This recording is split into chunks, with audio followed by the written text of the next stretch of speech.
Nashukuru sana kwa nafasi, nashukuru sana kwa maonyo, kwa maelekezo. Sisi ni vijana ambao tunakuwa, tunampenda Mungu sana. Na tunatamani kuona nchi yetu ikiishi katika namna ambavyo kila mmoja anaifurahia. Kwa tunapoona kuna vitu haviko sawa kwa platform ambazo Mungu ametupa, tunajaribu kupaza sauti huko na huko. Lakini pengine hayo tunapata ujasiri kwa sababu kuna mabega tumekanyaga. Na moja mabega ambayo tumekanyaga ni nini ambayo umetutangulia. Kwa hiyo unajaribu kuzungumza hiki, unajaribu kuzungumza hiki, lakini unaangalia huko nyuma kuna mtu ambaye amekuwa akizungumza hivi. Kwa hiyo mimi sasa niseme tu nimefurahi kwa sababu yule ambaye nilikuwa namuona mtandaoni nimemuona physically, lakini pia nikajua labda itaishia kule kwenye kunionya. Nimekuja hapa tena umeongezea tena. Ngajaribu kujielezea lakini mwisho ukaniambia pamoja na hayo, lakini bado mwisho wa siku mpira unaweza usiwe ni shida sana. Lakini unakuweka karibu na kukosea. Ndio karibu na mfano mzuri sana naelewa. Kwa hiyo kuanzia sasa wakiona sitabiri mipira sasa, wanajua shida ni wewe sasa. Na kukusema mimi nimemaliza, asante sana.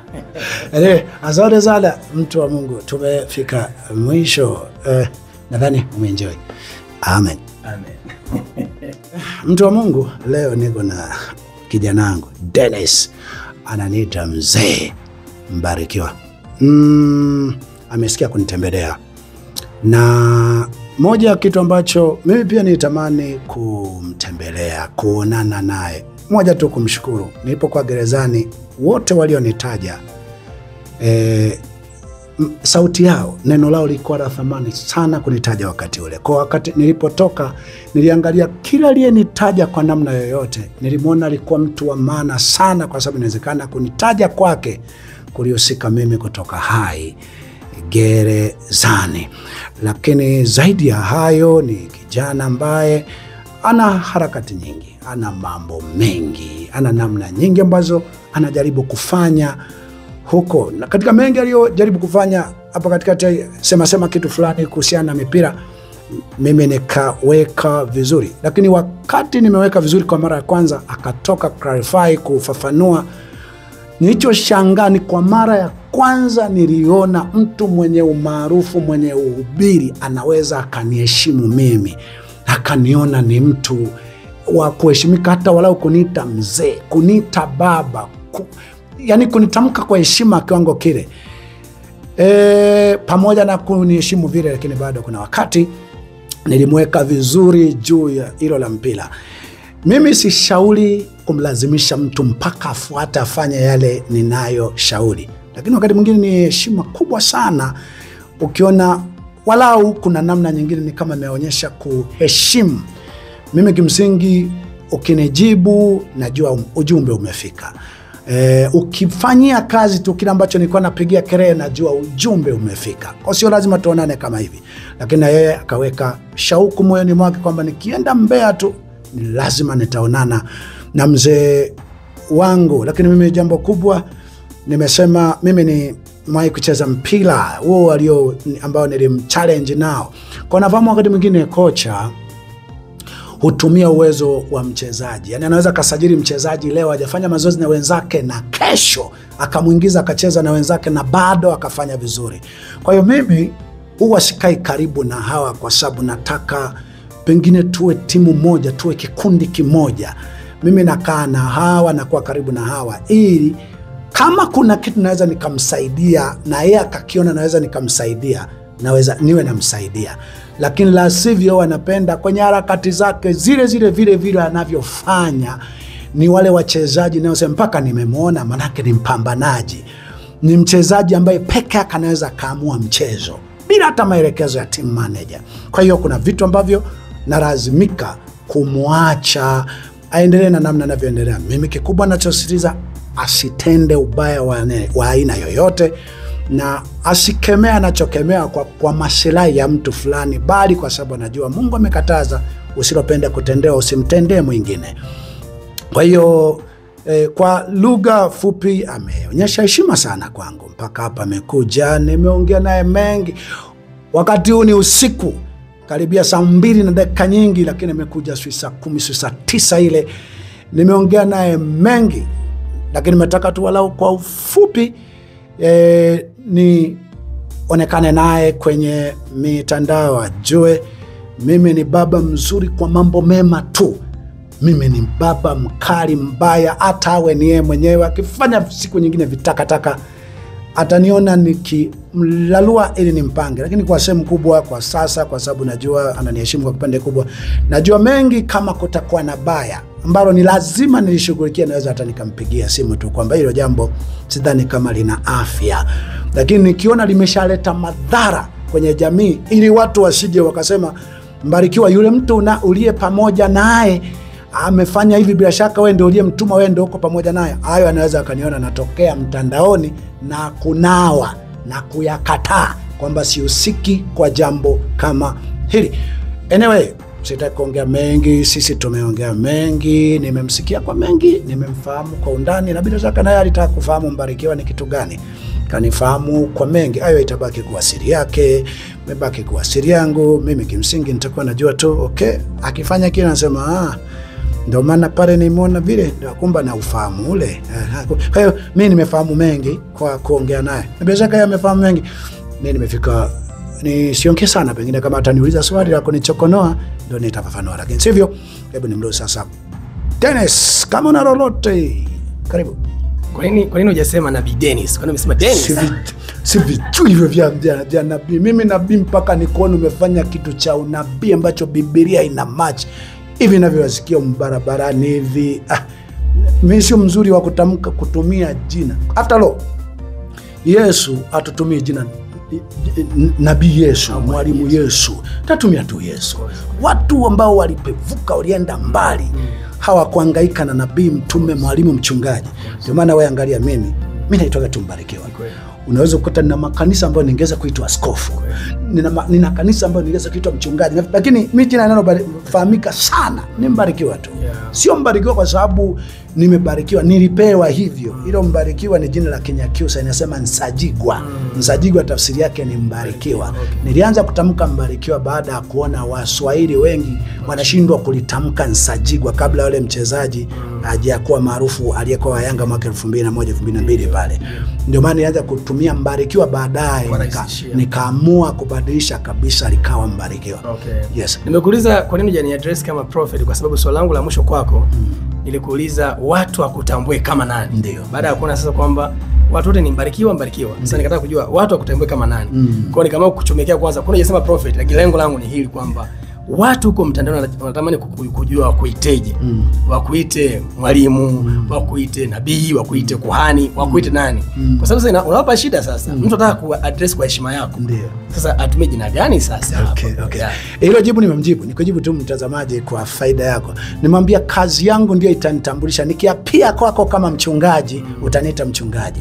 Nikiapia kwako kama mwalimu nikakufundisha, utaniita mwalimu.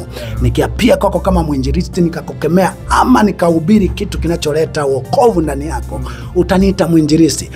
Kadhalika Yesu aliitwa mwalimu, aliitwa nabii, yule akina Paulo aliitwa mitume, ameitwa walimu, ameitwa majina. Kwa hiyo mimi kwangu utaniita jina, kazi nitakayoifanya kwako. Nikiapia kama mchungaji, utaniita mchungaji.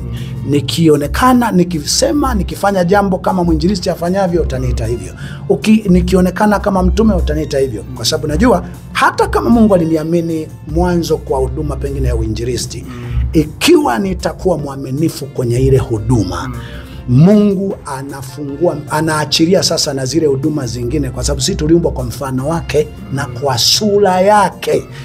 Yeye ana karama zote 9, yeye ana huduma zote 5. Kwa hiyo tukiwa waaminifu katika kilicho kidogo, Mungu tuamini katika mengine yote. Ndio maana mimi kija hapa kanisani huwa nafundisha. Huwa mnaita walimu. Huwa ninakemea uchafu kanisani na wapi mnaita uinjilisti. Huwa ninachunga, mnaita uchungaji. Na tabiri kwa tabia hii utaishia pale. Utaniita nabii.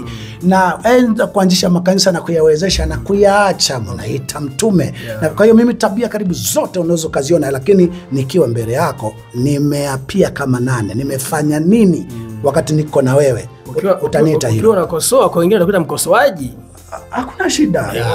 Walipewa majina mbalimbali, sio tu hayo ya huduma 5. Sawa. Lakini pia kuna jambo ambalo nataka nifahamu hapa kwamba kwa nafasi yako wewe, wewe sio mtu mdogo. Sio tu kwenye mkoa huu wa Mbeya, kwenye taifa la Tanzania. Kwa maana kwamba ukitaka kuonana na mtumishi yoyote, inaweza siwe ngumu kwa title tu ya Mbarikiwa. Kwa nini umechagua njia hii ya kuwalipua watu wanapoonekana wamekosea? Huoni kama hii unawaharibia heshima yao waliojenga kwa miaka mingi? Tofauti na kwamba labda ungetafuta namba yake ukampigia, ukaenda ofisini kwake, ukaomba appointment, ukakaa naye kama mimi nilipokuja hivi, ukanionya Dennis ifanya hivi. Huoni kama hiyo ingekuwa na busara zaidi? Kuna sababu mbili za kufanya kitu kuwalipua, lakini kimsingi sio kuwalipua, ni kuwajenga. Lakini kuna sababu mbili. Sababu ya kwanza, kiumbe anayeitwa mhubiri mkubwa au mtu mkubwa hafikiki, haingiriki, hapokei simu, hakubali mahojiano. Wakati fulani niwahi kumtafuta Mzee Kakobe, nilienda kanisani kwake, wakasema huwezi kumkuta mpaka uandike barua. Nikaandikia pale barua, nikaweka na namba ya simu, nikaupost ile barua, sikurudishiwa jibu la aina yoyote kwamba hata amepokea, amekataa, hajaelewa. Kulikuwa na kitu nilikuwa nataka kufanya. Niliwahi kwenda kwa mwingine pale, niliwahi kwenda na anyway, wengine hata nisiwataje. Mimi ni namba za wahubiri wengi sana. Wengi karibu unapotaka kuongea naye unakuta hata apokee simu yako, naandika ujumbe mimi ni fulani, apokee. Lakini jambo la pili kubwa, kwa nini tuseme hadharani? Makosa yanayofanywa ambayo huwa tunayasema hadharani yanakuwa yamefanywa hadharani, yameshaonekana mtandao, yameshaathiri watu wengi.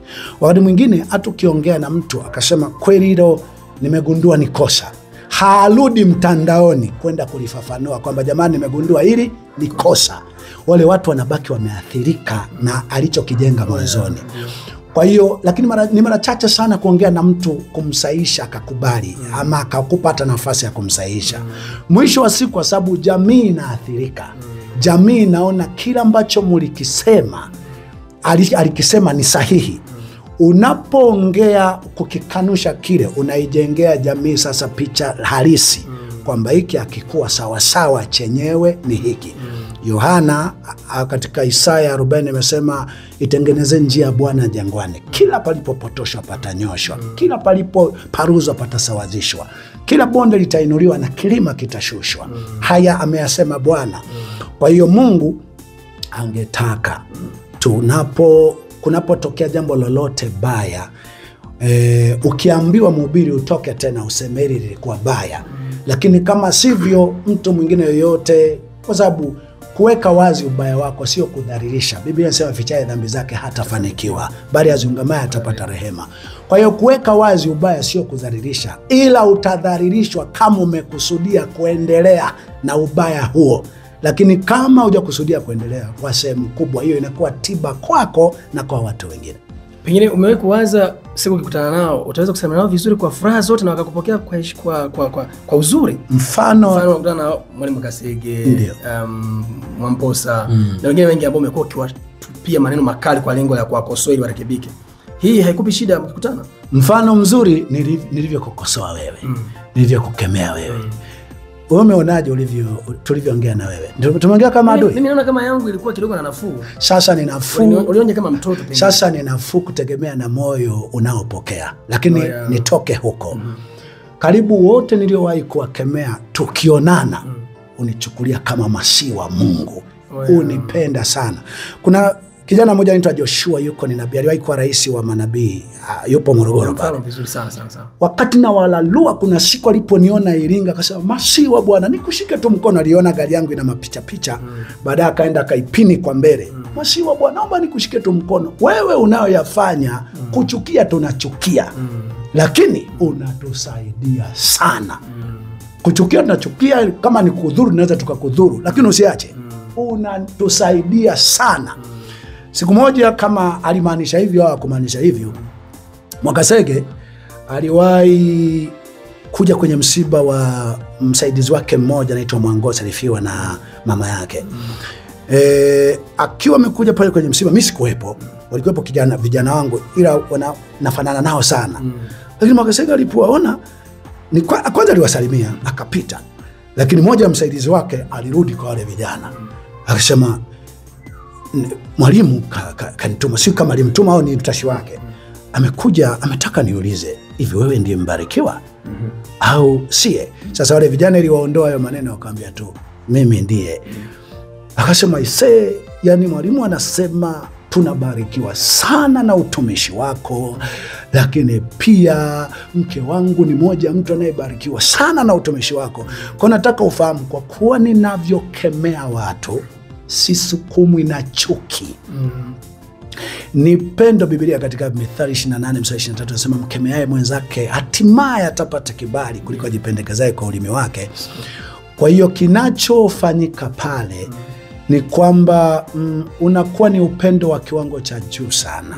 Kwa mtu anaweza akanichukia hivi kwa nje, lakini baada ya muda au akanichukia kwa sababu tu watu wanamzonga, amekusema vibaya, lakini kwenye moyo wake anasema huyu ndio rafiki wa kweli.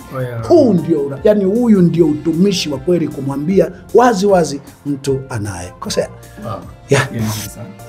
Kama nikitaka kuongeza kitu kidogo hapo, watu wanatamani kujua mtu akitaka kuja kuoa binti wa kanisani kwako, pengine kuna vitu wanaviangalia. Kwa hiyo kijana, kuna vigezo fulani umejiwekea kwamba vigezo hivi ndio kijana aje aoe binti wa kanisani kwangu, la sivyo siwezi kuozesha binti yangu, kulingana na malezi ambayo umeyatoa, kwa sababu inaonekana kuwa na malezi fulani yenye msimamo fulani hivi. Pengine inaweza ikafanya mabinti zako kabaki single muda mrefu.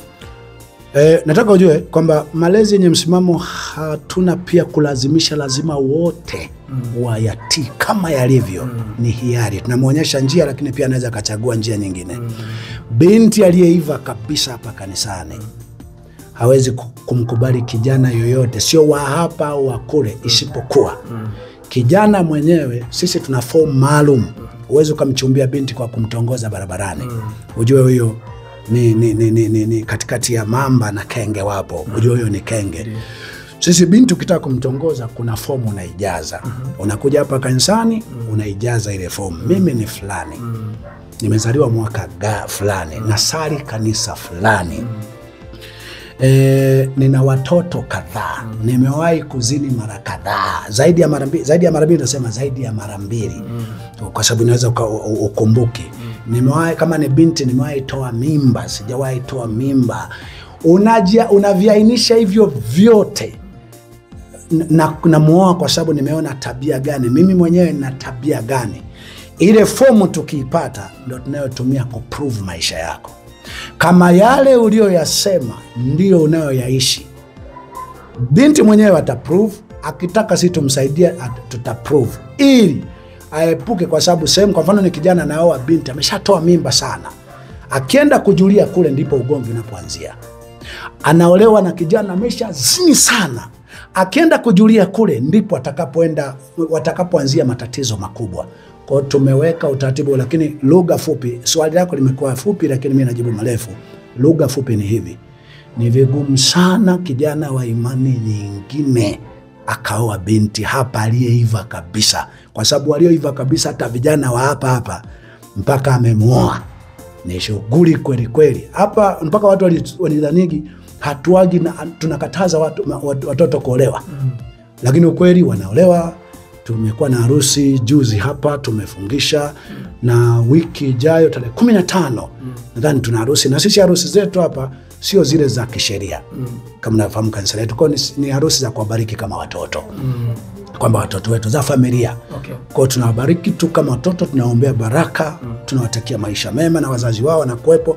Wakitaka cheti cha serikali wanaenda bomani, wilayani, kuchukua cheti hicho serikalini. Sisi kwa sababu sasa Mungu ameruhusu tuwe hivi, basi sisi tunaunganisha tu kama ndugu na kuwabariki kwa neno la Mungu.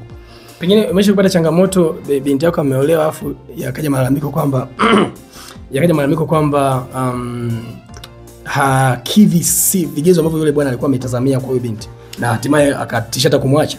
Tumefunga ndoa, mimi tangu nianze kanisa nimefunga ndoa zaidi ya 10 nadhani, kama sio zaidi ya 6, 8, 10 hivyo. Ndoa zote hakuna iliyovunjika hata moja. Katika ndoa zote hizo, nyingine nimefunga mwaka 2015 kama sijakosea, 2015, 16, 18, 20, yani ndoa zote kwa miaka hakuna iliyovunjika. Na kwa sehemu kubwa hususani walioendelea kusali hapa wameendelea kuwa bora zaidi. Lakini wale ambao hata waliondoka, lakini kwa misingi ambayo niliwawekea, kwa sehemu kubwa hakuna ndoa iliyovunjika. Wow, vizuri sana. Kwa sababu mimi nimeipa nafasi ya mtoto, nitauliza maswali mengine angalau kama mtoto. Unavyoonekana ni mtu mkali, mtu mtata, mtu wa msimamo na una mke. Tutamani kujua hivi kuna nafasi kweli ya mapenzi ya baba au ya mapenzi ya mume kwa mke? Pengine au muda wote tu ni misimamo tu. Kuna muda mnacheka. Kuna muda unambembeleza mama, anajisikia naye kubembelezwa, au ndo muda wote tu ni hivi? Kifupi mimi utakuwa rafiki yangu ukifanya mazuri. Sina mke, sina mtoto, sina muumini, sina we nabii, sina we ni mtawala, sina we nani. Utakuwa rafiki yangu kitenda mema. Daudi anasema wakuchao wanione na wafurahi, lakini nitawaharibu wabaya mchana kutwa. Kwa hiyo mke wangu mimi kwa bahati nzuri au mbaya ameokoka sana. Yani hajui ubaya. Hajui ubaya toka wamelelewa na mama yao. Kwa hiyo kwa sababu hiyo katika watu wanaojua tabasamu yangu, uzuri wangu, basi mke wangu ni watu wanaoenjoy ambaye hawezi kuishi pengine. Mimi nikwambia Dennis, jambo ambalo siyasema pale na pengine watu waendelee kulifahamu. Mimi kama ingekuwa ni kuchagua, mimi huwa nasema hata kama ni kufa ni vizuri anze mke wangu, na yeye ndo anaomba hilo. Kwa sababu baada mimi nisipokuwepo, hata wanaonitesa, wanaoua mtoto wake, hawanitesi ni mimi, wanamtesa ni yeye. Kwa sababu mimi nimemfaa kuliko wazazi wake walivyowahi kuwafaa. Lakini sio mke wangu tu, hata waumini wangu nao waona pote hapa, wengi nimewafaa kuliko wazazi wao. Wewe hapa tuko na wewe, bila shaka unaona wakina Modesta, kina hawa nani hapo chini, utaenda kuona hawa wazazi wao, jamii zao, dini zao kwenye maeneo mengi walikuwa waingiliani. Lakini kwa mimi ninavyoingiliana nao, hawa wengi wao wako tayari kufa kwa ajili yangu. Yani wako tayari, yani hata Modesta msikize popote kimoja, anakuambia mimi nitukane unavyonitukana, sina la kusema, sina la kufanya. Ila ukimtukana baba yangu, kamfanyia baya baba, unaniua mimi, yani hakikisha mimi sipo. Lakini mimi nikiwepo, uanze umeniua mimi. Sasa sio Modesta tu peke yake. Ni Modesta nayeongea hivyo, lakini karibu watoto wangu wengi.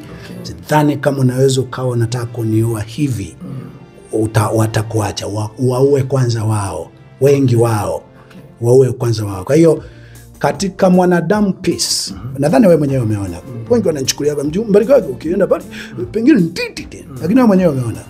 Nimeshangaa umecheka muda fulani. Nimecheka. Nakacheka tena pengine. Pengine nilikuwa mjaribu kuona akicheka, leo umeona live na usikate hivi. Iende kama ilivyo. Pengine nikawa mtu pekee ambaye nimemfanya Mbarikiwa acheke live. No. Wanacheka sana. Wanacheka sana.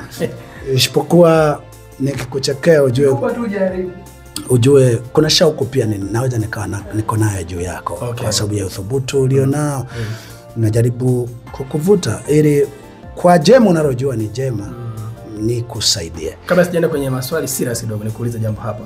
Tufunge mada. Tufunge kipengele cha kwanza. Kwenye issue ya mpira nimekusikia na nimekueleza dhima yangu au kwa nini nafanya vile, umenielewa na umenielewesha zaidi. Na nimekuelewa vizuri. Wengine wewe hakuna timu yote ambayo una hata kama penzi kwa mbali tu ikifunga unafurahi au unajisikia raha? Hakuna, iwe ndani ya Tanzania au nje, yote tu. Kabla sijaokoka chini ya mwaka 2000 nilikuwa mshabiki wa Yanga. Na katika hali yoyote mpira ni kitu ambacho kama utakifuatia kwa namna yoyote au utaangalia ngumi hivi wanapigana mzungu na Mwafrika, automatic kwa mimi, yani wanapigana ngumi, hata ni michezo tu, kwa mimi wanapenda apigwe mzungu. Yani ni automatically. Maana ni mzalendo kwenye Afrika. Ni mzalendo tu kwenye Afrika.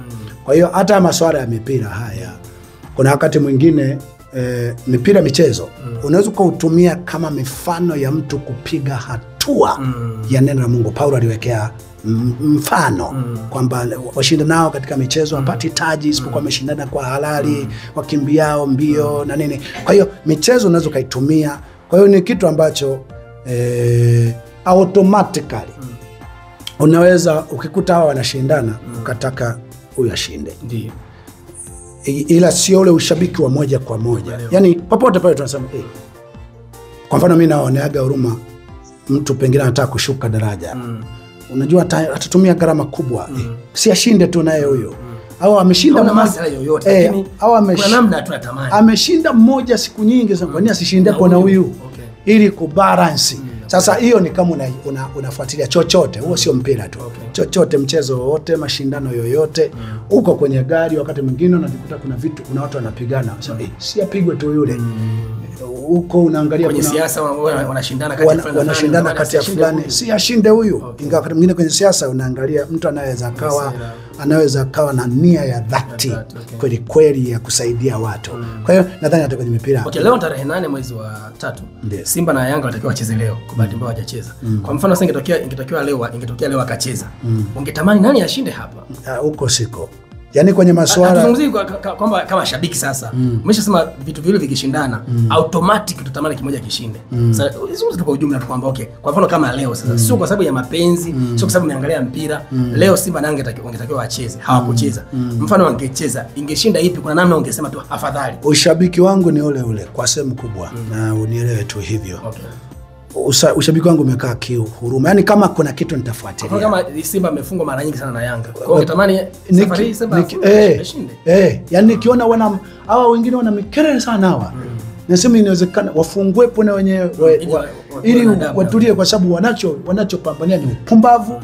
Alafu inaonekana hawa wengine ndo ni kama wababe muda wote. Kwa hiyo bahati mbaya sana si mtu wa kujua nani anacheza, nani hajacheza, nani amefanyaje. Na mambo mengi ya huko siyajuagi. Lakini ikitokea yani umetoka nimekwambia zamani ilikuwemo ile namna ya kwamba Yanga ndio ilikuwa timu yangu. Kwa ilikuwa karibu kila ninapoona wanacheza nataka washinde. Lakini kwa sasa sio huyo. Sio huyo. Yani sasa hivi hata wao Yanga wakiwashinda sana wanaoita Simba afu wakawa na maneno yenye kudhi. Na nasema hao wote wanachofanya ni mambo ya ovyo ovyo. Alafu wanatangaza naye kidogo ashinde angalau na washinde ili wapunguze maneno hao. Sasa tumekuelewa. Yes. Tuje kwenye mambo serious kidogo. Inawezekana nisipate nafasi ya kuongea na wewe tena. Mwaka huu ni kwa maana ya kuonana kwa kirahisi. Mwaka huu ni mwaka wa uchaguzi. Wewe kama mtumishi wa Mungu, una rai gani kwa wagombea watakaojitokeza hapo mbele? Nini matamanio yako kwenye uchaguzi mkuu hasa kwenye nafasi za juu kabisa? Nini ambacho unatamani wewe kama wewe? Kwamba wakikisikia hicho, yeye kama ndio dira kwamba Mbarikiwa angetamani atakuja kuongoza hii nchi apite hapa. Nini hasa? Nini pengine? Hilo swali nilijibu kabla uchaguzi wa serikali za mitaa. Alinioji moja ya mwandishi, sio alikuwa channel gani yule. Nilijibu Mpala. Nikasema hivi, kwa hali ya mioyo ya wanasiasa na wanadamu wa sasa, mimi nionavyo wangesimamisha uchaguzi kabisa. Kwa sababu tuna watu walio tayari kupata madaraka au kubaki kwenye madaraka kwa kumfanya yeyote chochote. Sasa kuna haja iwepo sauti inayoweza ikatoa moyo wa unyama ulioingia kwa mwanadamu, aweze kujua ubinadamu wako sio madaraka. Fika mahala ungeweza kuwa kiongozi, ukiweza kuwa kiongozi watu wangekutaka bila nguvu kubwa hiyo. Once watu wanakukataa, ungekuwa na ubinadamu, ungeachana na masuala ya uongozi, kwa sababu maisha sio mpaka wewe kiongozi. Kwa hiyo mimi ukiniambia masuala ya uchaguzi huwa na kabla wengine wa Chadema wajaanza hii no reform, no election, kabla wajaanza mimi niliongea kule nyuma nikasema kwa hapa mlipo msifanye uchaguzi wote, mtaingia kuumia, kunungunika, kwa sababu mimi nionavyo tuna viumbe wako tayari kubaki madarakani au kupata madaraka kwa kumfanya yeyote chochote. Sasa tukiwa katika hali hiyo, hatujageuza mioyo hiyo, tunakuwa tunaingia kwenye maumivu tu ambayo hayana suluhisho. Afadhali tungeelewa tungeelewana kule mwanzoni. Sasa pengine labda hii ya watu waliolelewa katika kumjua Mungu na kuwa na hofu ya Mungu, kuto kujitokeza kuchukua nafasi labda za ubunge, baadaye kuteuliwa kwa mawaziri ili kwa ajili ya kuambukiza hii roho ya Mungu, roho ya huruma, roho ya upendo ndani ya watu. Labda nyinyi mmetuchelewesha. Makanisa yanajiandaje na kukabiliana na changamoto hii? Wewe umejaribu kuandaa hata vijana ambao unasema miaka 2-3 ijao waende wakachukue nafasi hata za ubunge na nini, hatimaye waambukize hii roho ya wema, upendo, ucha Mungu kwenye taifa? Nataka ufahamu kwamba mifumo iliyotengenezwa na wazungu, njia za kupatikana kwa watawala wa Kiafrika ambacho wakakiita demokrasia, wamekiseti automatically mtu mwema asijaribu kupenya kuwa kiongozi. Na akitaka kupenya wametengeneza system inayoitwa chama cha siasa, ambayo mle mnakuwa na walevi, makahaba, wezi, ambao wataleta na hoja zingine ambazo zinatakiwa ushirikiane nao kwa mabaya ili wakupasishe kwenda kuwa kiongozi. Na pale mara nyingi unaposhirikiana kwa mabaya pale ndio unapofia wito wa kimungu pale. Lakini kimsingi watu wa Mungu, Daudi alipoongoza, aliyekuwa mcha Mungu, nchi ilikuwa salama. Akina Yusufu walipokuwa mawaziri wakuu, nchi zilitulia. Akina Daniel walipokuwa wasemaji wakubwa na wenye haki, nchi zilitulia. Kimsingi Biblia inasema muovu atawalapo watu hulia. Na muovu ni kuanzia mlevi, anayetoa rushwa kwa namna yoyote, mzinzi kwa namna yoyote. So Biblia inasema azinie na mwanamke ana akili kabisa. Alafu ndio unakuta huyo ndo mbunge wenu, huyo ndo waziri wenu. Kwa hiyo automatically kwa aina ya viongozi waliopo, dunia ijiandae kulia. Na sehemu kubwa ya wachungaji, wahubiri, mtu wa Mungu akisema ngoja mimi niigize uchafu lakini nipate madaraka, wengi wao huwa wanaishia kwenye uchafu. Anachafuka tu, madaraka hapati, na akipata anapata wakati ameshachafuka.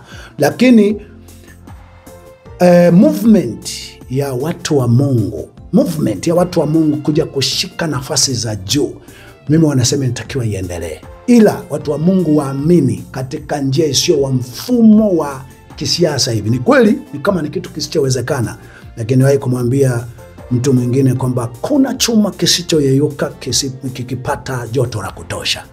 Kwa hiyo watu wa Mungu wangetaka kupitia njia ya kimungu tu, wasizamishwe kwenye mfumo ya kisiasa, wapige tu kelele. Inaitwa nguvu ya umma, sio nguvu ya umma ya watu Chadema hiyo. Nguvu ya umma, watu wa Mungu waseme tu no, haki, vyama viwepo, na vyama ambavyo misingi yake isiwe hayo mengine. Chama tu, tuje hapa tuseme ni sisi tunataka kukomboa jamii hii, tunatumia katiba ni Biblia, wakubaliwe. Sasa hiyo najua hawezi kukubali, lakini watu wa Mungu wakiendelea kupush, wakasimama na maombi yao kukemea mabaya, mioyo ya watu inaweza katoka kwa watawala ikaelekea kwa watu wa Mungu hao. Na automatically watawala wanaweza wakatishika, wakafika mara no, ifike mara either tugawane madaraka na watu hawa au tuwapishe. Watu wasiofahamu historia ya kanisa, wakati wanateswa sana, kuna wakati fulani mfalme mmoja akasema ngoja niwasikilize. Constantino ndio aliposikiliza, mbona wana vitu vya maana sana, tunaoa kwa ajili ya nini? Mimi ndo nilia hapa nitawamaliza. Lakini kumbawa ndo wana njia rahisi ya ubinadamu.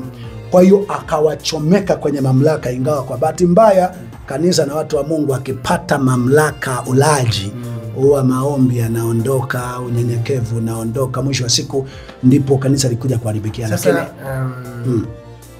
hawa watu ambao kwenye nafasi za uongozi serikalini, ndio wengi wana dini zao. Kuna Waislamu, kuna Wakristo. Wewe tuongee upande wetu sisi kwa Wakristo. Pengine kuna utaratibu wote ambao ungeandaliwa sasa wa kwa seminar hao waliokoka ambao kwenye system huko, labda tuseme labda kanisa fulani ile na waziri, kanisa la mtumishi fulani na mwanae ni waziri, mtumishi fulani na mwanae ni mbunge mahali fulani. Pengine ingetakiwa itokee seminar fulani kwamba wa kiroho kiingia hakikisha unakuwa tofauti, kama ilivyokuwa kwa Shadrach, Meshach na Abednego, kwamba haya kubali kwa namna yote ile usiyafuate. Ingesaidia kwa namna moja ama nyingine kuleta usawa fulani. Au ndio hii kwamba mwenye utu tu akionekana anakatiliwa mbali ili asiendeleze. Kwa bahati mbaya sana ni kwamba hatuna kanisa lililoandaa waumini wake walio tayari kufa kwa ajili ya haki. Yaani hakuna kanisa lililohubiri kwamba unatakiwa kuwa mtu ambaye ukiwa kazini popote uwe tayari kupoteza kazi, uwe tayari kuwawa kwa ajili ya kusimamia haki. Tuna makanisa ya watu ambao wameenda kuchukua chochote serikalini ni wawezeshe makanisani. Ndio maana hatuna watu walio kwenye ofisi humo wanaopushi haki. Sehemu kubwa ukitaka ukutane na watu wenye roho mbaya wanaoweza kukufanyia vibaya kwenye huduma yote unayohitaji, basi mtu atakayesema Bwana asifiwe ndio wenye roho mbaya, kwa sababu ile ndio njia ya kujipendekeza kwa mamlaka za juu, waonekane kwamba wanafuata sheria. Lakini unaweza kukuta lipagani lilevi kabisa ndio lina huruma, liko tayari kama ni kazi nifukuzwe tu, lakini wanaonewa. Ila hii miji tunayoisema Bwana asifiwe, asiwe asalamu alaykum, yale yanao sali sana yale, kwa sehemu kubwa ndio yana roho mbaya, kwa sababu ni kama system. Unaweza ukawa salama zaidi ukiwa unashiriki ubaya. Unaweza ukawa salama zaidi mahali pa kazi au ulayani huko. Lakini kama unaonekana unapinga ubaya, ni kama utaandamwa na kila kitu. Kwa hiyo sasa hatuna waumini ambao mimi binafsi nimewahi kuwa na vijana ambao wameacha kazi kwa sababu wanaona kila wakijaribu kupinga hili wanaandamwa. Wakipinga hili wanaandamwa. Waliamua kuresign. Sitaki kutaja nafasi zao. Lakini waliamua kuresign na wamekutwa na hatari nyingi. Lakini no way out. Wako tayari ila wasiendelee kuona uonevu aina hii. Tungetengeneza timu ya aina hiyo, hizi mamlaka zingekuja kufika mando. Ndio ile nasema watu wangetoa mioyo yao yote kwa watu wenye mamlaka, wangepeleka kwa watu wenye moyo wa kweli. Hizi mamlaka zingerekebisha mambo mengi, ama sivyo zingeamua kukabidhi mamlaka hiyo, kwa sababu hiyo nguvu kadri inavyozidi kuwa kubwa. Nyerere alikusema usipojiondoa mwenyewe, itakapotumika nguvu ya wengi watakuondoa vibaya. Lakini kwa hapa ilipo, mimi nisemacho tu kwamba yoyote aliye na movement ya kwamba nchi inatakiwa ije tawaliwa wakati fulani na mtu mwema, mwenye kuomba endelee kuomba, mwenye kusema, kukemea, kuonyesha athari za ubaya kwa anayetenda na anayetendewa, endelee kusema. Katika hali yoyote Mungu mwenye rehema anaweza kuja kutuhurumia. Mbarikiwa huwa anajihusisha na mambo ya kijamii, pengine misiba, umealikwa kwenye harusi mahali, huwa unapata nafasi ya kuhudhuria huko? Harusi zina machafu mengi, kwa hiyo harusi wasiende. Ndio maana hata mimi nikifunga harusi hapa kanisani haina sherehe. Ukialikwa kuzungumza kwenye harusi, haina chakula. Hakuna mahali nikialikwa kwenda kuhubiri, pawe kilabuni, pawe msikitini, pawe siwezi kwenda. Ila kwenda kushangaa tu kilichopo pale. Sio. Hivi karibuni tumeona kuna mkutano umefanyika pale Dar es Salaam wa kuombea taifa, kuombea taifa, kuombea viongozi, kuombea nchi. Ndio. Na wewe ni mtu mwenye jukwaa kubwa, kwa maana una maelfu ya watu nyuma yako. Ndio. Labda ungeenda pale ungepewa nafasi ya kuongea chochote, huoni kama ingekuwa ni fursa wewe ku-address vitu fulani ambavyo ni faida kwa taifa, vikaenda kwa ukubwa, kuonekana pale? Hii sio kama umejitenga na wenzako? Jibu langu tayari nimeshakujibu. Umejibu off mic. Pote penye mkusanyiko wa watu, kama pana platform ya mimi kuongea, niko tayari kuvumilia takataka yoyote. Niko tayari kuvumilia takataka, ila unipe tu nafasi ya kuongea.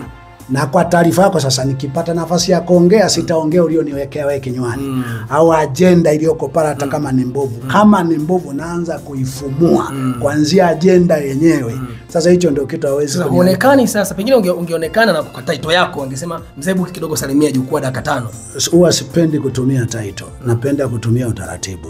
Yani Mbarikiwa utakuja kwenye mkutano huu, ni wa Chadema, ni wa CCM, ni wa manabii, ni wa wachungaji.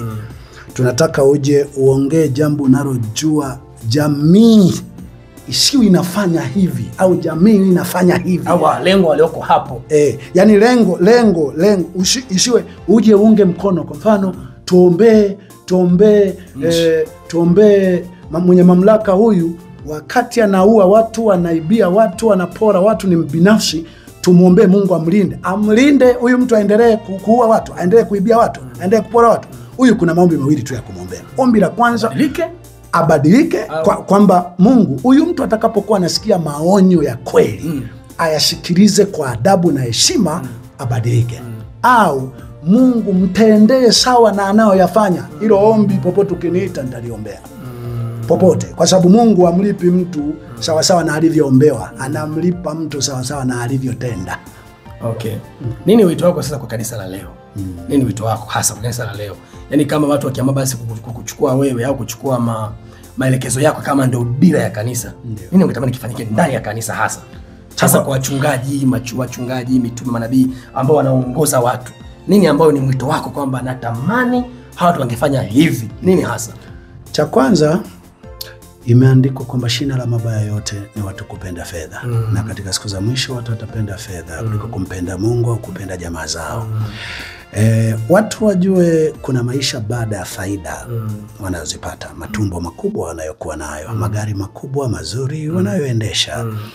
Utu ni zaidi ya utajiri mwingine wowote. Ndio maana mimi sina waumini wengi, mimi sina mali nyingi, lakini mimi ni mmoja kati ya mtu niliye na thamani kubwa kwenye mioyo ya watu. Kwa sababu mimi situmii maisha yangu ama uhubiri wangu kama njia ya kupata faida. Na hapa nilipo niwatoroka kidogo. Kuna mtu mmoja amekuja hapa, aligongwa na gari, ana muhogo, alikuwa mfungwa gerezani, nilifungwa naye, niwasaidia mle, alikuwa na shida, utaiona, nimechukua kakripu kidogo. Nikiwa katika hali ngumu, lakini ana muhogo, hana hela ya kwenda kutolea muhogo. Kakumbuka alitoka mwezi wa 6 mwaka jana, amekwama mwaka huu, ndo amejua kuna baba yetu ambaye alikuwa anatusaidia, ndo kaja, sina hela ya kutolea muhogo. Aliniambia na muda ulishapita. Nikamwambia anyway, haya, hii hela ya kutolea muhogo hii hapa, ebu sio nampa mpaka, yani nampa humo ndani sina hata shilingi 50,000 ninayo kwenye M-Pesa kidogo. Ndo nikamwambia binti, naomba 50,000 nimpe, alafu wewe na kutumia kwenye M-Pesa. Kwa hiyo kwa sehemu kubwa mimi ndo maana nikafanya kusema katika uhubiri maarufu Tanzania au duniani, mimi ndo mmoja naishi maisha ya dhiki, kwa ambaye ningetumia umaarufu wangu ningekuwa na utajiri mwingi. Lakini mimi nimetanguliza nini? Mtu ni zaidi ya fedha. Upotovu na ukengeufu wote huu unaohubiri kuwa wanafiki, kuwa ndumila kuwili, kuwa nyoka, ni kwa sababu ya maslahi ambayo uyapata kwa aidha kwa wenye mamlaka, kwa sababu ya maslahi, kwa anakuwa tayari kunyamazia lolote, kusifia chochote. Sasa wajue kuna maisha baada ya ulaji huo.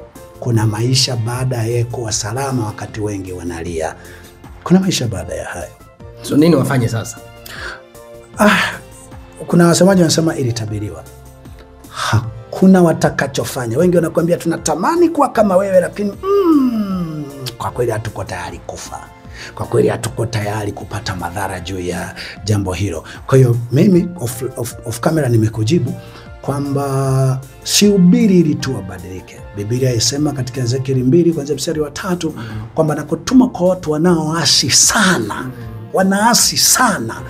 Sio kwamba watabadilika, ila watajua tu alipata kuwako nabii miongoni mwao. Wow. Yeah. Wow. Nadhani kwa leo maswali yangu yameisha, lakini mke wangu aliniambia jambo moja.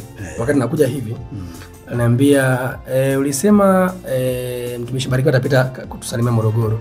Lakini kwenye clip yake alisema na kuahidi zawadi. Haitakuwa kubwa sana, lakini zawadi fulani. Akaniambia mimi naomba nipokee zawadi. Sasa ataona hii clip. Ndio. Ataniuliza hii zawadi iko wapi? Ndio. Mjibu hapa ili asikie. Jibu la zawadi yangu, Amen, nilisema kanisani na kwa baadhi ya watu kwamba zawadi ambayo nitamsurprise ni mimi, sikuisema pale, nikasema kumtembelea kwangu, mimi kumrahisishia aonane na mimi, na mimi ni zawadi kubwa sana. Kwa hiyo zawadi watoto wangu niliwaambia natima umeitimiza leo. Na natima ndio maana nimekurahisishia sana. Kweli. Kimsingi mimi si mtu kama hapa ulipo, hapa una namba yangu. Kweli. Na kuna muda fulani nasema kuna watu walinipa namba, nikwambia taja. Yaani hapo nitaka nijue aliyekupa nani. Kwa sababu kila aliye na namba yangu mimi namjua, ama nisipomjua ana amri usitoe namba bila kupata kibali kwangu. Kuna sababu nyingi, lakini hizo achana nazo za kutokuwa na namba yangu kutokuwa wazi kivile. Kwa hiyo ukiona mimi Mbeya hapa, nafahamu, nimekwambia off camera, nafahamu kisiwa wachungaji wawili si watatu, ila wengi wananifahamu. Na mimi kunifikia sio jambo rahisi. Mimi kukutembelea sio jambo rahisi. Mimi nikogo kanisani tu.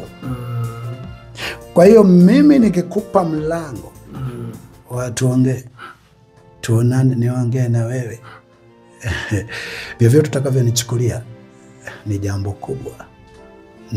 Kwa hiyo ndio zawadi ambayo nilisema nitakusurprise. Na mimi nimeipokea. Asante sana. Nashukuru sana kwa nafasi, nashukuru sana kwa maonyo, kwa maelekezo. Sisi ni vijana ambao tunakuwa, tunampenda Mungu sana.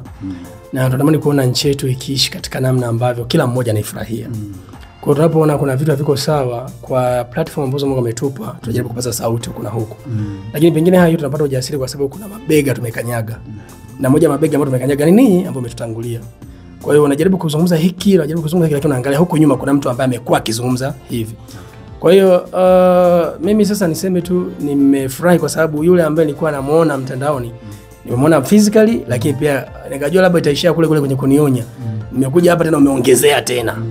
Ngajaribu kujielezea, lakini mwisho ukaniambia pamoja na hayo, lakini bado mwisho wa siku mpira unaweza usiwe ni shida sana.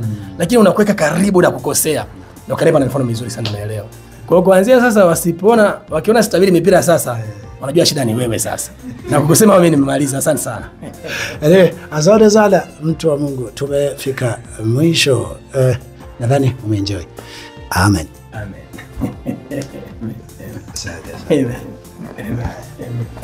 Mungu wa rehema, Mungu wa neema, Mungu wa baraka, Mungu aliye kweli. Mimi ni mjumbe wako tu. Sikuwa wa kuwa na thamani machoni pa mwanadamu yoyote. Hata nikiwa na thamani, ni wewe umeweka thamani hiyo kwenye moyo wa mtu huyo. Jambo kubwa na ombi langu, ukaribu wowote naweza kuwa nao na mtu ukawe na faida kwake. Usiwe na hasara kwa namna yoyote kwa familia yake na jamii yake. Kijana huyu katika hali yoyote.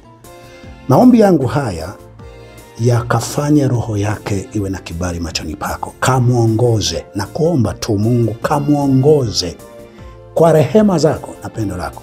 Ni kijana, damu inachemka, wana mashauri mengi, wana watu wengi, na leo wameniona mimi pamoja naye. Bila shaka wako watakaompongeza, wako watakaomshambulia. Vyovyote vile wampongezao, wamshambuliao, yote hayo yakasababishe hekima kuongezeka na kukua ndani yake. Akawe kijana mwenye kuogopa kuharibu, kupata faida na mapato ya laana. Kamuongoze Mungu kwa maombi haya. Najua yuko mbali, hatujaongea mengi na inaonekana tusiongea mengi, lakini wewe ni kiongozi mzuri, wewe ni mwalimu mzuri, unaweza kumsaidia. Mimi kwa msaada wako pale itakapobidi, mimi nitatamka jambo lolote kwenye maisha yake. Katika yale atakayofungua mlango, naamini kabisa utamsaidia. Lakini katika mengine yote kwa maombi haya naomba kamuongoze. Kamuongoze katika njia isiyo na majuto. Katika jina la Yesu na kushukuru Mungu. Amen. Asante sana mzee. Asante sana. Haya baba. Asante sana.